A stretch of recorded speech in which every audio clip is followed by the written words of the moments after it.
हिंदी में यूपीएससी की तैयारी से संबंधित प्रोग्राम्स को देखने के लिए सब्सक्राइब करें स्टडी IQ-IAS हिंदी। नमस्कार दोस्तों, कल्पना कीजिए दो पड़ोसियों के बीच में रात में झगड़ा होता है, एक दूसरे के प्रति अपशब्द कहे जाते हैं, शोर शराबा होता है और बात खत्म हो जाती है। लेकिन अगले दिन पुलिस दरवाजे पर खड़ी होती है और उसके हाथ में होती है एक FIR की कॉपी जो SC/ST एक्ट के अंतर्गत की गई है।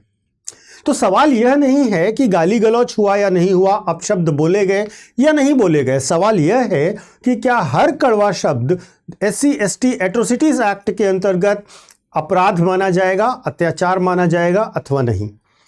एक केस में उच्चतम न्यायालय ने इसी धुंध को साफ किया है और आज के इस वीडियो में इसी पर हम डिटेल में चर्चा करेंगे और साथ ही यह भी जानना की कोशिश करेंगे कि कौन से एक्ट, कौन से कार्य अपराध की श्रेणी में आएंगे और किस प्रकार के अपराधों की श्रेणी में आएंगे। क्या हर मामला जहां पर आप जाति सूचक शब्द का प्रयोग करते हैं वह दलित SC/ST एट्रोसिटीज एक्ट के अंतर्गत आता है या नहीं आता है। सुप्रीम कोर्ट के नए निर्णय के अनुसार इन सबको देखते हैं। तो शुरू करते हैं आज का वीडियो।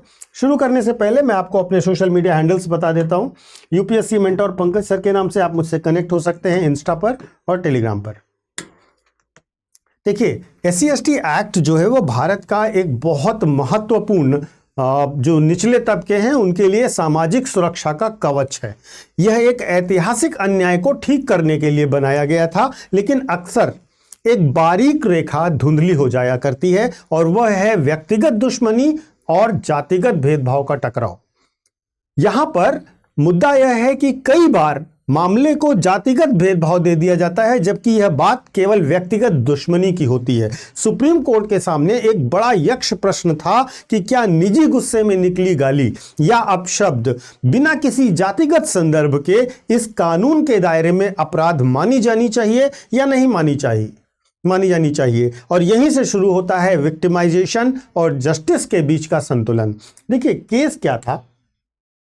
केस का नाम था केशव महतो बनाम विकास बिहार राज्य एवं अन्य। यह 2026 का केस है, अभी का केस है। भारत के सर्वोच्च न्यायालय में यह मामला गया। जस्टिस JB पादरीवाला और जस्टिस आलोक आर्धे की बेंच ने इस मामले को सुना। केस क्या था? केस बहुत साधारण सा था, एक साधारण विवाद था जिसको एट्रोसिटीज का रंग दे दिया गया। SC/ST एक्ट की धाराओं में केस दर्ज कर दिया गया। मामला कोर्ट पहुंचता है। कोर्ट में इसको एट्रोसिटीज एक्ट के अंतर्गत अपराध माना जाता है। फिर वहां से हाई कोर्ट जाता है। हाई कोर्ट में भी इसे अपराध माना जाता है, लेकिन जब यह सुप्रीम कोर्ट में जस्टिस पादरीवाला की बेंच में जाता है तो जस्टिस पादरीवाला की बेंच ने कानून की व्याख्या करते हुए एक ऐसा स्टैंडर्ड सेट किया जो हर नागरिक को और हर वकील को, हर सभ्य व्यक्ति को जानना ही चाहिए। देखिए, कोर्ट ने जो स्पष्ट तर्क दिया वह बहुत ही स्पष्ट और गहरा है। कोर्ट ने कहा कि मेयर अब्यूज और filthy language without any reference to caste does not be constitute an offence under SC/ST act. यानी कि इसका अर्थ है कि सिर्फ गाली दे देना, महज गाली देना, मात्र गाली देना या अपशब्द का प्रयोग करना अत्याचार नहीं माना जा सकता। कम से कम दलित एट्रोसिटीज एक्ट के अंतर्गत तो नहीं। यह BNS का यानी कि IPC का विषय तो हो सकता है, लेकिन SC/ST एक्ट के अंतर्गत मामला तब तक नहीं बनेगा जब तक उसमें कास्ट नेक्सस ना जुड़ी हुई हो। यानी कि अपशब्द का उद्देश्य किसी व्यक्ति को गुस्से में डांटना नहीं, बल्कि उसकी जाति को नीचा दिखाना होना चाहिए। देन ओनली इसको हम एट्रोसिटीज एक्ट के अंतर्गत अपराध मान सकते हैं। देखिए, यह मामला जा सकता है अगर आप किसी को अपशब्द बोलते हैं, गाली देते हैं, तो IPC या BNS, वर्तमान में इसको BNS कहेंगे, इसके अंतर्गत सामान्य अपमान, मौखिक दुर्व्यवहार या व्यक्तिगत झगड़े के रूप में ले जा सकते हैं। लेकिन SC/ST एक्ट में ले जाने के लिए जातिगत संदर्भ देना आवश्यक है।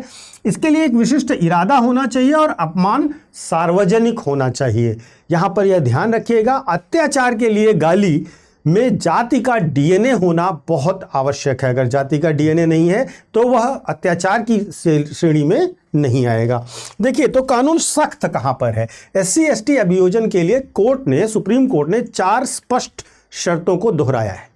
पहला शर्त यह है कि यहाँ पर जातिगत पहचान होनी चाहिए, कास्ट आइडेंटिटी होनी चाहिए। आरोपी को पीड़ित की जाति का ज्ञान होना अति आवश्यक है।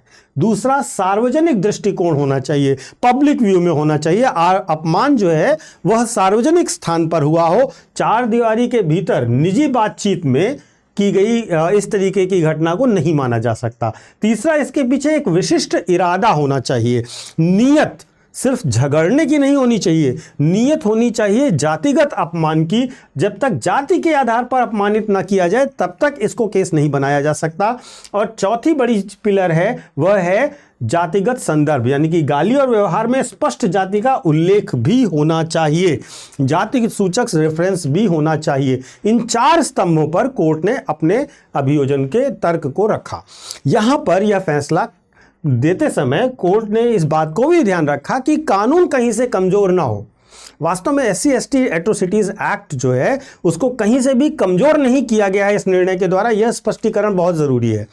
यहाँ पर इसे प्रिसाइज किया गया है क्योंकि असली पीड़ितों के लिए आप पुलिस और कोर्ट का फोकस जो है वो रखा रहना चाहिए। वास्तविक जातिगत अपराधों के लिए केस एज इट इज चलना चाहिए, लेकिन कभी भी सिस्टम को हथियार नहीं बनाया जाना चाहिए, कानून को हथियार की तरह से इस्तेमाल नहीं किया जाना चाहिए। कोर्ट ने बिल्कुल साफ और स्पष्ट शब्दों में कहा है कि यह कानून कमजोरों के लिए ढाल है, प्रतिशोध लेने का साधन नहीं है।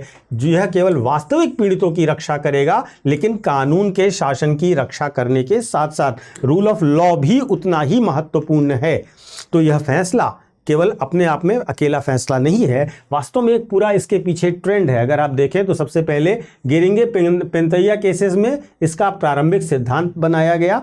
हितेन वर्मा के केस में इसमें कहा गया कि इरादा बहुत महत्वपूर्ण है, इंटेंट होना बहुत ज़रूरी है और इस पर जोर दिया गया। और अब 2026 में केशव महतो केस में इसी सिद्धांत की पुष्टि की गई है। और यहाँ से एक चीज़ बहुत क्लियर हो जाती है जो न्यायिक सिद्धांत है, जिसको कहते हैं मेंस रिया, यानी कि इरादा इंपॉर्टेंट है, मानसिक स्थिति इंपॉर्टेंट है। इरादा और मानसिक स्थिति यह स्पष्ट करती है कि अपराध की गंभीरता क्या है। तो यहाँ पर इस पूरे डिस्कशन से और इस पूरे निर्णय से कुछ बातें स्पष्ट होती हैं कि हर गाली एक अपराध तो हो सकती है, लेकिन हर गाली अत्याचार नहीं है। SC/ST एट्रोसिटीज एक्ट के अंतर्गत SC/ST एक्ट का सम्मान उसकी पवित्रता बनाए रखने में है, उसे निजी विवादों में घसीटना कहीं से भी उचित नहीं है। और कानून ऐसी ही गहरी समझ विकसित करता है, संविधान की ऐसी व्याख्या सुप्रीम कोर्ट के द्वारा की गई है। मुझे उम्मीद है कि इस पूरे डिस्कशन से आपको यह बात अब बेहतर समझ में आ गई होगी कि कोर्ट का केस क्या था, डिसीजन क्या हुआ, किन आधारों पर यह डिसीजन हुआ। आपको अपनी राय भी कमेंट करके बतानी चाहिए। और अगर आपके साथ ऐसा कोई अनुभव है जो इस प्रकार से एक्ट के दुरुपयोग को लेकर के है, तो वह भी कमेंट बॉक्स में कमेंट करिएगा, क्योंकि इससे लोगों तक जानकारियाँ पहुँचती हैं। मैं हूँ doctor Pankaj Mishra, thank you so much. एक छोटा सा अनाउंसमेंट भी उन बच्चों के लिए जो 2027 और 2028 में UPSC के लिए अपीयर होना चाहते हैं, उनके लिए हमारा निर्माण बैच लॉन्च हो रहा है, जो कि जनवरी मॉर्निंग बैच है। यह 2026 और 27 के लिए भी अवेलेबल है, 28 के लिए भी अवेलेबल है। यह हिंदी, इंग्लिश और इंग्लिश 3 माध्यम में अवेलेबल है और 27 जनवरी से यह बैच शुरू हो रहा है। महत्वपूर्ण रूप से इस बैच में आपको 18 बुक का सेट दिया जाएगा। Study material, notes, regular classes, test series, ये सारी चीज़ें तो होंगी ही होंगी। मेंटोरशिप भी दी जाएगी, जहां पर आपको एक मेंटोर अलॉट किया जाएगा जो आपकी प्रॉब्लम्स को सॉल्व करने में आपकी मदद करेगा। इसके साथ साथ कई सारी स्कॉलरशिप्स और रेजिडेंशियल प्रोग्राम्स भी हैं। इन सब की डिटेल्स आप डिस्क्रिप्शन बॉक्स में दिए गए लिंक पर जाकर के देख सकते हैं, या फिर आप हमारे ऐप या वेबसाइट पर जाकर के भी देख सकते हैं। वहाँ पर आप हमारी डेमो क्लासेस भी देख सकते हैं। तो इन क्लासेस को ज्वाइन कर लीजिए। 27 तारीख से पहले ज्वाइन कीजिएगा, क्योंकि 27 से हमारा नया बैच शुरू हो रहा है। और अगर आपको इन बैचेस में एक बड़ा डिस्काउंट चाहिए, फीस में डिस्काउंट चाहिए, तो आप PK लाइव कोड का इस्तेमाल कीजिएगा। PK live code faculty code होता है, जो कि मेरा कोड है, और इस कोड के इस्तेमाल करने से आपको स्टडी IQ के हर एक कोर्स पर, चाहे वो IAS का हो, PCS का हो, स्टेट लेवल के एग्जाम हो या जुडिशरी का हो, हर एक कोर्स पर, ऑप्शनल सब्जेक्ट पर भी यह कोड लागू होता है और आपको मैक्सिमम डिस्काउंट दिलाता है। तो याद रखिएगा PK लाइव कोड, और जल्द से जल्द ज्वाइन कीजिए। Thank you so much.